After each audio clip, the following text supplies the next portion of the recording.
الحمد لله رب العالمين والصلاة والسلام على سيد المرسلين وبعد أعوذ بالله من الشيطان الرجيم بسم الله الرحمن الرحيم عبس وتولى أن جاءه الأعمى وما يدريك لعله يزكى وبعد وقال النبي صلى الله عليه وسلم قد أفلح من أسلم وبعد أعوذ بالله من الشيطان وبعد رب اشرح لي صدري ويسر لي أمري واحلل عقدة من لساني يفقهوا قولي أما بعد الحمدللہ تمام قسم کی تعریف پرشنسا بزرگی بڑائی اس رب العالمین اس اللہ سبحانہ و تعالیٰ کے لیے ہے جو پورے جہان کا پورے برہمان کا بنانے والا رچیتا پالنہار اور رب ہے، اور درود و سلام ہو ہمارے پیارے نبی محمد الرسول اللہ صلی اللہ علیہ وسلم پر۔ الحمدللہ پچھلے کئی دنوں سے ہم قرآن مجید کی یعنی قرآن کے جو 30واں پارہ ہے یعنی جو 30th پارٹ ہے اس کی تفسیر پڑھ رہے ہیں۔ یہ درس قرآن کا سلسلہ الحمدللہ جو ہمارا چل رہا ہے، اس میں ہم دیکھ رہے ہیں کہ اللہ سبحانہ و تعالیٰ نے ہمارے لیے ان سوروں میں ان چیپٹرز میں کیا کیا لیسنس رکھے ہیں، کیا کیا اس میں ہمارے لیے گائیڈنس رکھا گیا ہے، کیا رہنمائی کی گئی ہے۔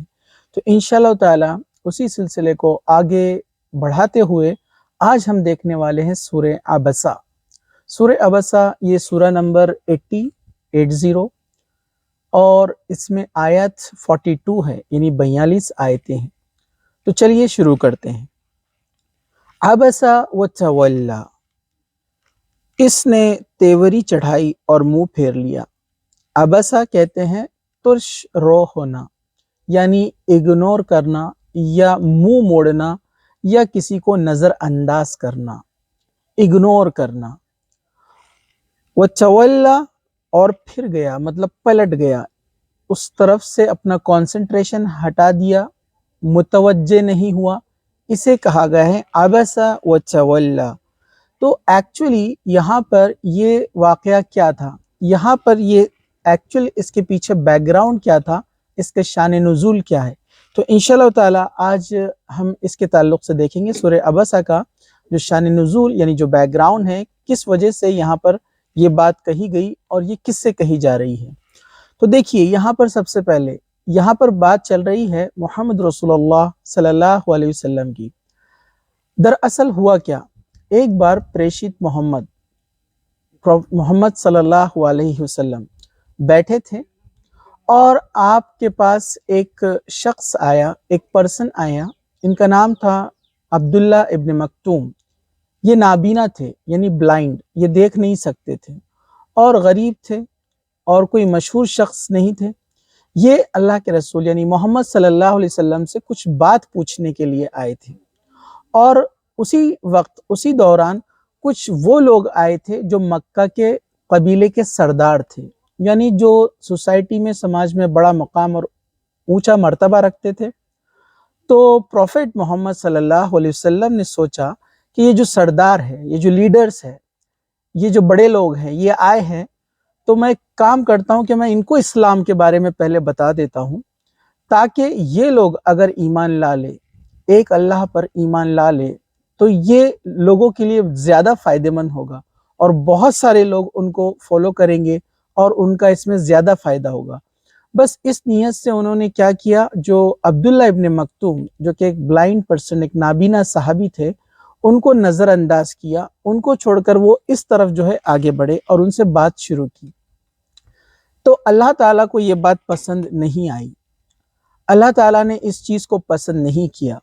اور جب آپ نے اس بات کو پسند نہیں کیا تو یہ قرآن کی آیتیں اس وقت نازل ہوئی، اس کا اوترن ہوا آپ کو یہ بتانے کے لیے کہ جو آدمی آپ سے بات کرنے آیا ہے، جو آدمی آپ سے کچھ پوچھنے کے لیے آیا ہے، بھلے سے وہ کوئی مقام اور مرتبہ اور کوئی اسٹیٹس نہیں رکھتا ہے سماج سوسائٹی کی نظر میں، لیکن اس کے دل میں تڑپ ہے، وہ جاننا چاہتا تھا، وہ اللہ تعالیٰ کے بارے میں پوچھنے آیا تھا، تو آپ کا کام تھا کہ آپ ان بڑے سرداروں اور ان لیڈرز کو چھوڑ کر اس کی طرف متوجہ ہوتے، اس کی طرف کانسنٹریٹ کرتے اور اس کو اپنی بات پہلے بتاتے۔ حالانکہ جو محمد صلی اللہ علیہ وسلم ہیں، آپ کی نیت کوئی بری نہیں تھی اور نہ آپ کسی کو نیچا اور اونچا سمجھتے تھے، بس آپ کا یہ خیال تھا کہ بس یہ بڑے سردار اگر بات مان جائے تو کافی لوگ ان کے فالوور سے وہ ان کی بات مانیں گے اور زیادہ فائدہ ہوگا، زیادہ لوگ برائی سے نکل کر اچھائی کی طرف آئیں گے، بس اس نیت سے آپ نے یہ کام کیا۔ لیکن اللہ تعالیٰ کو وہ بھی بات پسند نہیں آئی۔ اس سے ہمیں کیا پتہ چلتا ہے؟ اس سے ہمیں پتہ چلتا ہے کہ ہو سکتا ہے ہمارے ذہن میں، ہمارے سوچ میں کوئی بات ہو جس کو ہم بہتر سمجھتے ہو، لیکن اللہ تعالیٰ نے جس چیز کا حکم دیا، اللہ تعالیٰ نے جس چیز کے لیے ہم کو گائیڈ کیا، وہ امپورٹنٹ ہے کہ ہم اس کو فالو کریں، ہم اس کے پیچھے چلیں، نہ کہ اپنی سوچ پر۔ تو یہاں پر محمد صلی اللہ علیہ وسلم کو جس انداز میں قرآن نے کہا،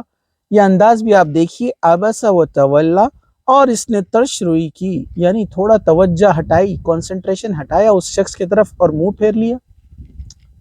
تو یہاں پر اللہ تعالیٰ نے انڈائریکٹلی آپ سے بات کی ہے، مطلب اللہ سبحانہ تعالیٰ آپ سے مخاطب ہے،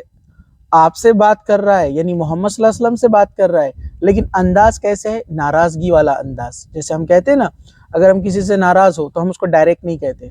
ہم دوسری طرف دیکھ کر بات کرتے ہیں تاکہ ہماری ناراضگی کا اظہار ہو۔ تو یہاں پر جو عربی میں صیغہ جو یوز کیا گیا ہے، جو سینٹنس یہاں پر بنایا گیا ہے، اللہ تعالیٰ نے اسی انداز میں کہا کہ جیسے ناراض ہے کہ اس نے منہ پھیر لیا۔ حالانکہ بات تو محمد صلی اللہ علیہ وسلم سے ہی اللہ سبحانہ تعالیٰ کہہ رہا ہے، آیت قرآن کی ان کے اوپر ہی اتر رہی ہے، لیکن انداز ناراضگی کا ہے کہ اللہ تعالیٰ ناراض ہوا، کہ آپ نے پسند نہیں کیا اللہ تعالیٰ نے اس چیز کو، کہ آپ نے جو کام کیا یعنی اس کو اگنور کیا اس شخص کو، اور آپ دوسری طرف ان لیڈرز کی طرف آپ جو ہے کنسنٹریٹ کرنے لگے، تو اللہ کو یہ بات پسند نہیں آئی۔ پھر آگے کہا ان جاءہ الاعمی، اس لیے کہ اس کے پاس ایک اندھا آیا ہے، مطلب آپ اس لیے اس کو اگنور کر رہے ہیں کہ یہ اندھا ہے، بلائنڈ ہے، آپ اس کو معمولی سمجھ رہے ہیں۔ وَمَا يُدْرِيكَ لَعَلَّهُ يَزَّكَّىٰ، اور تجھے کیا معلوم شاید وہ پاکیزگی حاصل کر لیتا، یعنی تجھے کیا پتا کہ تو اس طرف متوجہ نہیں ہو رہا ہے، کانسنٹریٹ نہیں کر رہا ہے اس کی بات پر، ہو سکتا ہے تیری ایک بات اس کو زیادہ اثر کر دے، مطلب وہ طلبگار ہے ہدایت کا، مطلب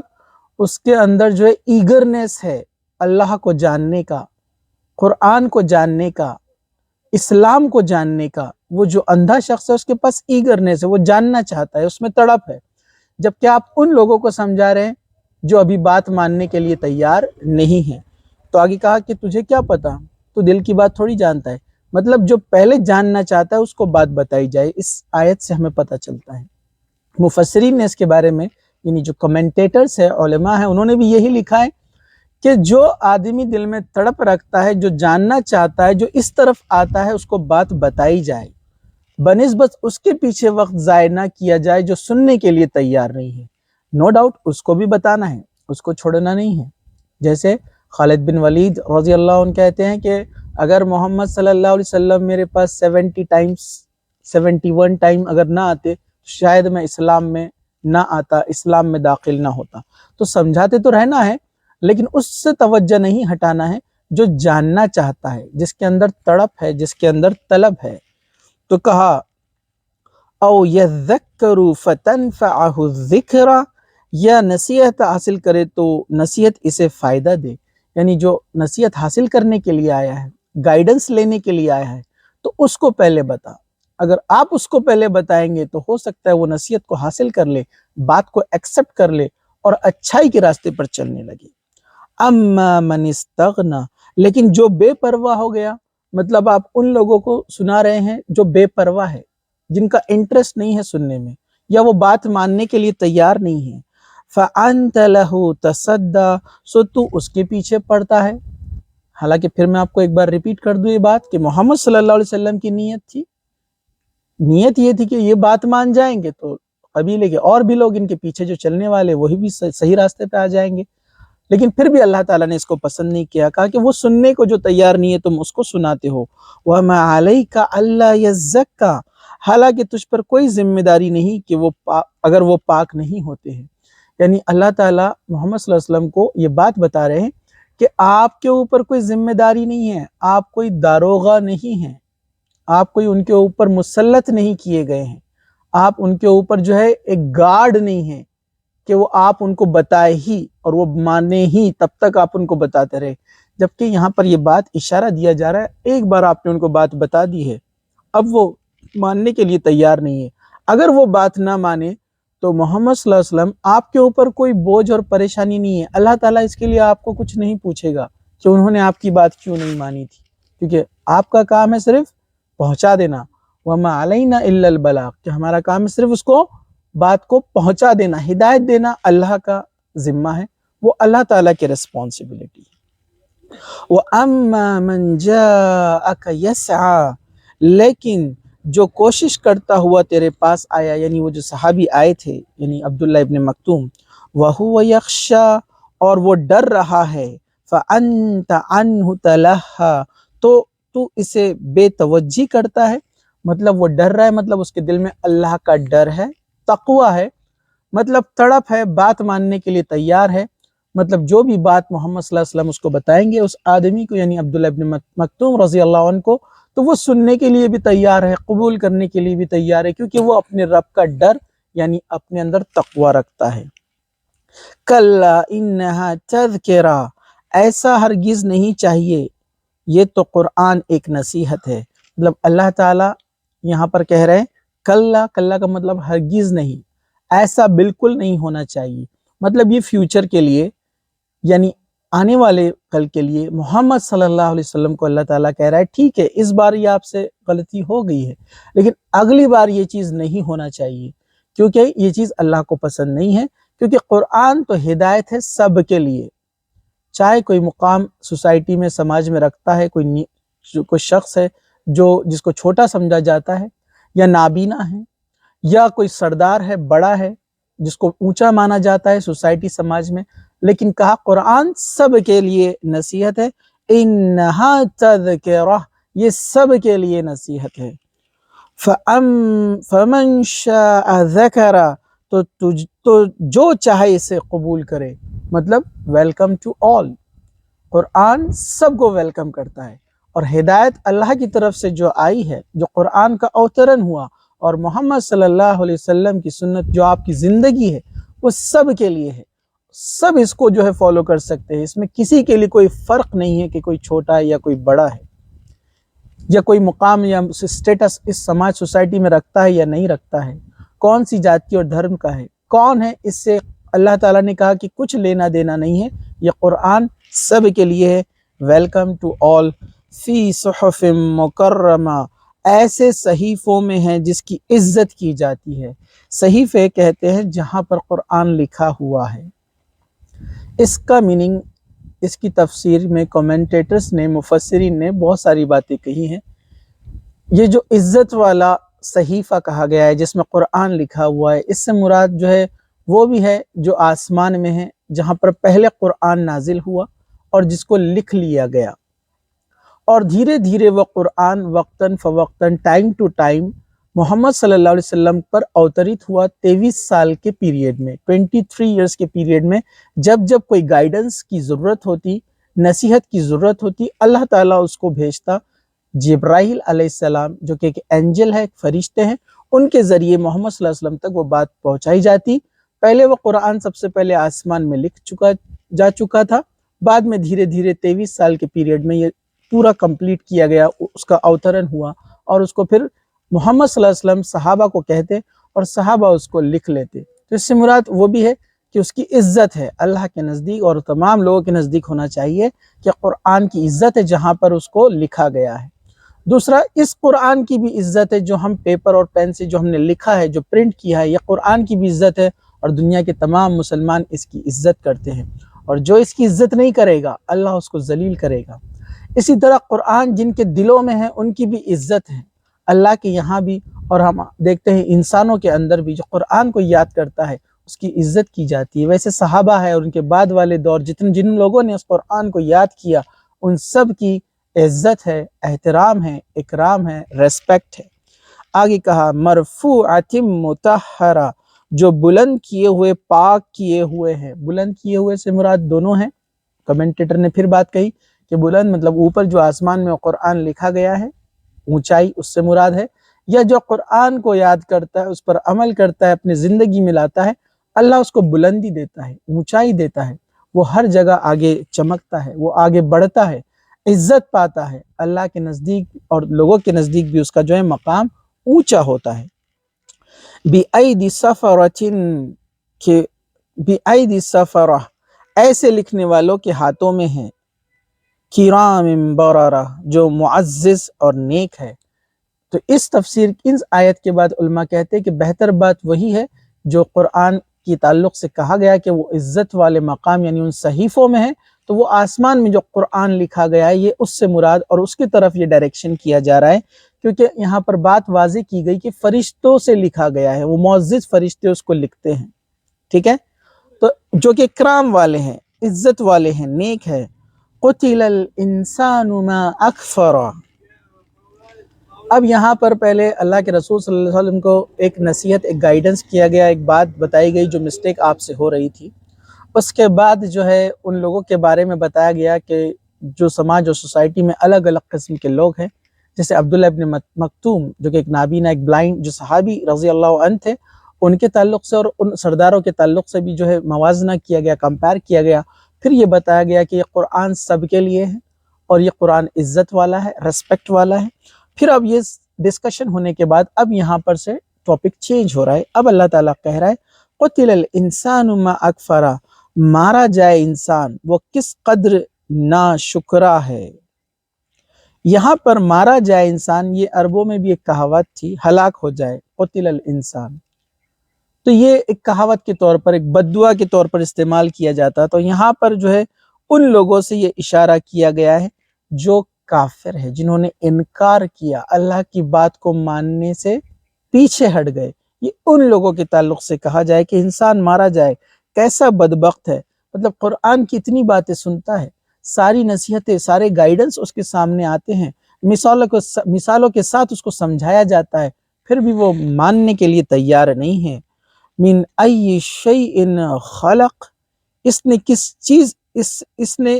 اسے کس چیز سے پیدا کیا۔ مطلب کیا انسان غور نہیں کرتا کہ اللہ تعالیٰ نے اس کو کیسے پیدا کیا، اس کی تخلیق کیسے ہوئی، اس کا کریشن اس دنیا کے اندر کیسے ہوا، کیا وہ اس پر سوچتا نہیں ہے۔ من نطفۃ خلقہ فقدر، ایک قطرے سے اسے پیدا کیا پھر اس کا اندازہ مقرر کیا۔ اللہ تعالیٰ یہاں پر کہہ رہے کہ انسان سوچے کہ وہ کس طرح بنایا گیا ہے، وہ دنیا میں کس طرح سے آتا ہے۔ وہ ایک قطرہ ہوتا ہے، ایک ڈراپ ہوتا ہے، اور اس ڈراپ سے، اس قطرے سے اس کی تخلیق ہوئی، اس کا کریشن ہوا، پھر ایک اللہ تعالیٰ نے کہا کہ ایک اندازہ مقرر کیا گیا، ایک ٹائم سیٹ کیا گیا۔ اور ہم جانتے ہیں ماں کے پیٹ میں جو بچہ 9 مہینے رہتا ہے تو ایک مقررہ وقت ہے، ایک فکس ٹائم پیریڈ جو اس کے لیے رکھا گیا ہے، اس کے بعد وہ دنیا میں آتا ہے۔ ثم السبیل یسرا، پھر اس کے لیے راستہ آسان کر دیا۔ اس کے 2 میننگ بتائے گئے ہیں کمنٹیٹرز نے، یعنی مفسرین نے، کہ اس کے لیے آسان کر دیا راستہ، یعنی ماں کے پیٹ میں جو بچہ ہوتا ہے وہ 9 مہینے رہنے کے بعد اس کی جو ساخت، اس کی جو جسامت، اس کا جو سائز جب بڑھ جاتا ہے، پھر وہ ماں کے جو ہے شرمگاہ کے ذریعے سے وہ باہر نکلتا ہے۔ تو ہم جانتے ہیں جس مقام سے وہ نکلتا ہے، جو بایولوجی پڑھتے ہیں، سائنس پڑھتے ہیں، وہ جانتے ہیں کہ اس مقام کی، اس پلیس کی جو ہڈیاں ہوتی ہیں وہ اتنی مضبوط اور ایک دوسرے سے اتنے قریب ہوتی ہے کہ اگر آپ اس پر کتنا ہی فورس اپلائی کر دے تو وہ آسانی سے الگ نہیں ہوتی ہیں، وہ ہڈیاں، وہ بونز آسانی سے الگ نہیں ہو سکتی ہے۔ یہاں تک کہ کچھ سائنٹسٹ کہتے ہیں کہ اس پر اگر زیادہ قوت لگائی جائے تو وہ ٹوٹ جائیں گی لیکن الگ نہیں ہوں گی۔ لیکن اللہ تعالیٰ نے اس کو آسان کر دیا۔ اس پیدائش کے وقت مادر رحم سے، یعنی اس ماں کی کوکھ سے جب بچہ باہر نکلتا ہے تو اللہ تعالیٰ اس میں ایسی آسانی پیدا کرتا ہے کہ وہ بچہ بالکل اتنی آسانی سے باہر نکل جاتا ہے، جس کے بارے میں سائنٹسٹ کہتے ہیں کہ یہ ان امیجنیبل ہے، سوچ کے پرے ہیں، سوچ کے باہر ہے کہ برتھ کے ٹائم جو آسانی سے بچہ اس مقام سے نکلتا ہے، عام حالت میں ان ہڈیوں کا الگ ہونا بہت ہی ناممکن جیسا ہے۔ تو کہا کہ یہ اللہ تعالیٰ کی طرف سے ایک بہت بڑی نشانی ہے۔ اور دوسرا اس کا معنی مفسرین نے، کومنٹیٹر نے بتایا ہے کہ اللہ تعالیٰ نے آسان کیا، مطلب انسان کو گائیڈ کیا۔ قرآن اور بہت سارے اوترن جو ہر زمانے میں ہر نبی کے پاس آئے، یعنی اللہ کی طرف سے جو پیغام آئے، وہ گائیڈنس اللہ تعالیٰ نے انسان کو دیا، سچائی کا راستہ بتایا، برائی کا راستہ بتایا، کیا اچھا ہے بتایا، کیا برا ہے بتایا، کون سے راستے کو آپ کو چوز کرنا ہے، کس میں آپ کے فائدے اور کس میں آپ کے نقصان ہے، یہ ساری چیزیں آپ کو بتا کر اللہ تعالیٰ نے آسانی کی۔ ثم اماتہ فاقبرہ، پھر اسے موت دی، پھر اسے قبر میں رکھوایا۔ کہا کہ اللہ تعالیٰ نے کہا کہ اسے آسان راستہ بتایا، زندگی گزارنے کا طریقہ بتایا، اس کے بعد اب اللہ تعالیٰ اس کو موت دے گا اور پھر وہ اس قبر میں داخل ہوگا جہاں سے اس کی اب نئی زندگی کی ایک شروعات ہوں گی، پھر اس کا حساب و کتاب کیا جائے گا۔ ثم اذا شاء انشرہ، پھر جب وہ چاہے گا اسے اٹھائے گا۔ 3 سٹیجز کی بات یہاں پر کی جا رہی ہے۔ ایک، اللہ تعالیٰ نے کیسے پیدا کیا انسان کو، سوچے، پیدائش کے مرحلے میں ماں کے پیٹ میں وہ رہا، اس کے بعد وہ اس دنیا میں آیا، پھر اللہ نے اس کو راستہ دکھایا، پھر وہ ایک زندگی گزارے گا اچھائی اور برائی کے بیچ، جو اس کی لڑائی، اس کی جنگ ہے جو چل رہی ہے، اس کو ختم ہونے کے بعد اللہ اس کو موت دے گا۔ کل نفس ذائقۃ الموت، ہر انسان، ہر نفس کو مرنا ہے، یہ بات طے ہے، دنیا میں جو پیدا ہوا ہے اسے مرنا ہے۔ تو یہ ایک حقیقت کو اللہ تعالیٰ نے یہاں پر اجاگر کیا، اس پر لائٹ ڈالی، روشنی ڈالی، لوگوں کو سمجھایا کہ سب کو مرنا ہے، پھر تم کو قبر میں رکھ دیا جائے گا۔ ثم اماتہ فاقبرہ ثم اذا شاء انشرہ، پھر اسے اٹھائے گا، یعنی پھر قیامت، 3rd سٹیج کی بات کی جا رہی ہے کہ مرنے کے بعد انسانوں کو اٹھایا جائے گا۔ جیسے حدیث میں آتا ہے، قیامت سے پہلے ایک سور پھونکا جائے گا، ایک آواز، ایک ساؤنڈ آئے گا، فرشتہ اس ساؤنڈ کو نکالے گا، جس سے ساری انسانیت، سارے انسان مر جائیں گے، سارے جانور جتنے بھی زمین پر رہتے ہیں سب ختم ہو جائیں گے۔ پھر ایک دوسرا سور پھونکا جائے گا، سب زندہ کیے جائیں گے، یعنی دنیا کا سب سے پہلا انسان جو آیا تھا، یعنی حضرت آدم علیہ السلام سے لے کر قیامت تک جتنے لوگ آئے سب کو پھر سے اٹھا کر کھڑا کر دیا جائے گا۔ کلا لما یقض ما امرہ، ہرگز نہیں، ابھی تک اس نے وہ کام پورا نہیں کیا ہے جس کا اس نے اسے حکم دیا تھا۔ یہاں پر انسانوں کو اشارہ کیا جا رہا ہے کہ جو بات اس کو کہی گئی تھی اس نے ابھی تک وہ کام نہیں کیا۔ اس کا مطلب کیا ہے؟ بلکہ حقیقت یہ ہے کہ انسان نے ابھی بھی وہ فرائض پورے نہیں کیے، وہ فرائض اور وہ رسپانسبلٹیز، وہ جابز اس نے پورے نہیں کیے، اس کو ادا نہیں کیے جن کا اللہ تعالیٰ نے اسے حکم دیا تھا۔ یعنی اللہ تعالیٰ نے اس کو جو گائیڈ کیا تھا، جو گائیڈنس اس کو دیا گیا تھا، اس نے اس کا حق ادا نہیں کیا، اور وہ تو ابھی اس سے بہت دور ہے، پورا بالکل نہیں کیا۔ اور اسی طرح یہاں پر یہ بات کہی کہ کوئی بھی شخص وہ کام پورا نہیں کرتا جسے اس کا حکم دیا گیا ہے، یعنی کچھ نہ کچھ کمی رہ جاتی ہے۔ مطلب یہاں پر بات بتائی جا رہی کہ اللہ تعالیٰ نے جو احکامات، جو آرڈرز اوپر سے نازل کیے، جو اوترن کیا جن چیزوں کا، ڈوز اینڈ ڈونٹس کا، انسان اس کو پورا کرنے میں خاسر ہے، انکمپلیٹ ہے، پورا نہیں کر پایا۔ اب اس کا حساب اس سے ہونے والا ہے، تو اب اس کو ڈرنا چاہیے کہ جس کام کے ساتھ اس کو بھیجا گیا تھا، جس آرڈر کے ساتھ اس کو بھیجا گیا تھا، وہ اسے نہیں کر پایا، وہ اپنے رب کے سامنے کیسے کھڑا ہوگا،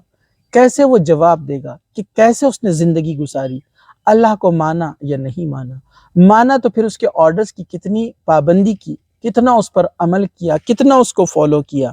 فَلْيَنْظُرِ الْإِنسَانُ إِلَىٰ طَعَامِهِ، اب اللہ تعالیٰ اپنے احسانات بتا رہا ہے کہ اب انسان سوچے، یہ ساری چیزیں تو بتا دی گئی ہے، اب سوچے۔ تو انسان کو چاہیے کہ وہ اپنے کھانے کی طرف دیکھے، جو کھانا وہ کھاتا ہے، سبزی، ترکاری ہے یا اور بھی چیزیں جو کھانے کی غذا، فوڈز ہے، جو وہ دنیا میں کھاتا ہے۔ اَنَّا سَبَبْنَا الْمَاءَ صَبًّا، کہ بے شک ہم نے پانی برسایا اور خوب برسایا، یعنی اللہ بارش کے بارے میں بتا رہا ہے، اور ہم جانتے ہیں بارش کتنی اہم ہے۔ بارش نہ ہو تو ساری فصلیں ختم ہو جائے، ساری مہنگائی بڑھ جائے، ہر انسان کو کھانے کے لیے نہ ملے، جانوروں کو کھانے کے لیے نہ ملے، تو بارش بڑی اہم چیز ہے۔ ثم شققنا الارض شقا، پھر ہم نے زمین کو پھاڑا ایک عجیب طریقے سے۔ ہم دیکھتے ہیں ایک چھوٹا سا بیج جو کہ بے جان ہوتا ہے، ایک سیڈ، اس کو زمین میں ہم دفن کرتے ہیں، زمین کے اندر گاڑ دیتے ہیں، پانی برستا ہے اور اس میں سے وہ زمین کو پھاڑ کر باہر نکلتا ہے، ایک مضبوط زمین کو۔ اور کس اندازے سے نکالا، جو باٹنی پڑھتے ہیں اس کو جانتے ہیں، بایولوجی دیکھتے ہیں، وہ خود حیرت زدہ رہتے ہیں کہ ایک بیج، اس کے اندر ایک ریاکشن ہوا، اس کے اندر ایک پروسیس ہوا، ایک تبدیلی آئی، اور وہ اس مضبوط زمین کو پھاڑ کر باہر نکلا۔ تو اللہ تعالیٰ کہہ رہا ہے کیا تم اس پر سوچتے نہیں ہو کہ ہم نے اس بے جان بیج کو، سیڈ کو کیسے جاندار بنایا، اس میں لائف ڈال دی۔ فَأَنبَتْنَا فِيهَا حَبًّا، پھر ہم نے اس میں اناج اگایا، پھر اس بیج میں سے، اس زمین میں سے بہت سارے جو ہے اناج، کھانے پینے کے جو چیزیں ہیں، گیہوں ہے، جوار ہے، چاول ہے اور دیگر چیزیں ہیں، دالیں ہیں، یہ کیسے اگتی ہے؟ وَعِنَبًا وَقَضْبًا، اور انگور اور ترکاری، یعنی پھل کا بھی ڈسکشن کیا ہے اور سبزی کا بھی یہاں پر جو ہے ڈسکشن کیا ہے، ویجیٹیبلز کے بارے میں۔ وَزَيْتُونًا وَنَخْلًا، اور زیتون اور کھجور، مطلب اور ایسی چیزوں کا یہاں پر ڈسکشن ہے جس کے اندر انسان کے لیے بڑے فائدے ہیں۔ جیسے ہم جانتے ہیں زیتون کتنا مفید، کتنا بینیفیشیل ہے، جو بہت ساری دواؤں میں بھی استعمال ہوتا ہے۔ کھجور جو کہ ایک ایسی غذا ہے جو ریگستان یعنی ڈیزرٹ کے ایریے میں آسانی سے جو ہے پیدا ہو جاتی ہے، جس کو بہت کم پانی کی ضرورت ہوتی ہے اور وہاں پر وہ اگتی ہے، اور اتنی بہترین غذا ہے کہ اس میں ایسی چیزیں ہیں کہ انسان اسے کھا لے تو وہ جو ہے اپنا دن بھر کا گزارا کر سکتا ہے۔ وَحَدَائِقَ غُلْبًا، اور گھنے باغات، جو جنگلات جو دیکھتے ہو۔ وَفَاكِهَةً وَأَبًّا، اور پھل اور گھاس۔ مَتَاعًا لَكُمْ وَلِأَنْعَامِكُمْ، تمہارے لیے اور تمہارے مویشیوں کے لیے زندگی کا سامان، جو گھاس پھوس وغیرہ تم دیکھتے ہو اس میں تمہارے لیے سبزیاں ہیں، اور تمہارے جو مویشی یعنی جو اینیملز ہے، جو کیٹلز ہے، جو اس کے ذریعے سے زندہ رہتے ہیں، کھاتے پیتے ہیں۔ فَإِذَا جَاءَتِ الصَّاخَّةُ، پہلے اللہ تعالیٰ نے کہا کہ قرآن سب کے لیے ہدایت ہے، پھر انسان کی پیدائش کے بارے میں کہا کہ تم ذرا سوچو، پھر کہا کہ ہم نے تمہیں گائیڈنس دیا ہے، راستہ بتایا ہے، پھر اس کے بعد کہا کہ تم مر جاؤ گے، حقیقت بتائی جس کو تم چھپا رہے ہو، اگنور کر رہے ہو، نظر انداز کر رہے ہو، اور اپنے آپ کو مطمئن کر رہے ہو کہ ایسا کچھ نہیں ہونے والا ہے۔ اللہ نے کہا ہونے والا ہے، تم کو دفن کیا جائے گا، پھر اٹھایا جائے گا، پھر زندہ کیا جائے گا۔ پھر اللہ تعالیٰ نے کہا کہ پھر اپنے احسانات یاد رکھو، ہم نے کھانے پینے کو تم کو کیسے دیا، تمہارے لیے کیسی سروسز دی، بارش ہے، سبزیاں ہیں، کھانے پینے کی چیزیں ہیں، جانور ہے، اور بہت سارے پھل ہے، بہت ساری چیزیں ہیں جو تمہارے فائدے کے لیے ہیں۔ اس پر اللہ تعالیٰ نے توجہ دلائی، انسان کا دھیان اس طرف آکرشت کیا، پھر کہا کہ اب اصلی بات یہاں پر آئی۔ فَإِذَا جَاءَتِ الصَّاخَّةُ، اور پھر جب کانوں کو بہرا کر دینے والی قیامت آ جائیں گی۔ ساقہ قیامت کا نام ہے۔ بہرا کر دینے والی کیوں کہا گیا ہے؟ کہ اس وقت جو آواز اور ایک چیخ، جو ایک ساؤنڈ آئے گا جس سے انسان بہرا ہو جائے گا، یعنی اپنے ہوش اور حواس کھو بیٹھے گا، مطلب یہ اشارہ اس طرف ہے کہ ایسی آواز ہوگی جو انسان کو بہرا کر دے، ہر چیز بھلا دے۔ یوم یفر المرء من اخیہ، جس دن آدمی اپنے بھائی سے بھاگے گا۔ یہاں پر جو انداز قرآن نے کہا گیا ہے، جیسے سورہ معارج کے اندر انداز الٹا ہے، پہلے قریبی رشتہ داروں کے بارے میں قرآن نے کہا کہ جو اپنے نزدیک کے لوگ ہیں۔ سورہ معارج اگر آپ پڑھیں گے تو پتہ چلے گا کہ اللہ نے پہلے سب سے قریبی لوگوں کے بارے میں بتایا گیا، بیوی بچوں کے تعلق سے ذکر کیا گیا ہے۔ یہاں پر سیکوینس الٹا ہے، پہلے انسان کو دھیرے دھیرے یہ بات بتائی کہ چلو یہ بات تم سمجھ نہیں سکتے ہو، اس بات کو نہیں مان سکتے ہو، پھر اگلی بات، پھر اگلی بات۔ کیسے؟ جس دن انسان اپنے بھائی سے بھاگے گا، مطلب انسان دنیا میں اپنے بھائی سے محبت کرتا ہے، لیکن قیامت کے دن جب حساب ہوگا تو وہ اپنے بھائی سے دور رہے گا کہ کوئی اس سے نیکی نہ مانگ لے، کوئی پنین نہ مانگ لے، ہر کوئی اپنے اپنے حساب میں پریشان ہے، یہاں تک کہ انبیاء، جو پروفیٹ، جو نبی ہے، وہ بھی پریشان ہوں گے۔ تو ہر کوئی اپنے اپنے حساب میں پریشان۔ تو بھائی جو اتنا انسان کو محبت کرنے والا ہے نا، وہ اس کو بھی نہیں پوچھے گا، کیونکہ وہ گھڑی اتنی خطرناک ہوں گی، ہر طرف ہولناکی، آگ ہی آگ، سورج نزدیک آ جائے گا، سب کو اپنا حساب دینا ہے۔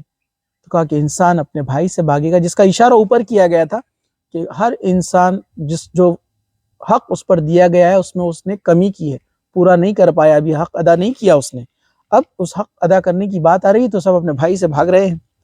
وَأُمِّهِ وَأَبِيهِ، اور آپ اپنے ماں باپ سے بھاگے گا۔ ماں باپ سے بھی بہت محبت کرتا ہے انسان بے انتہا،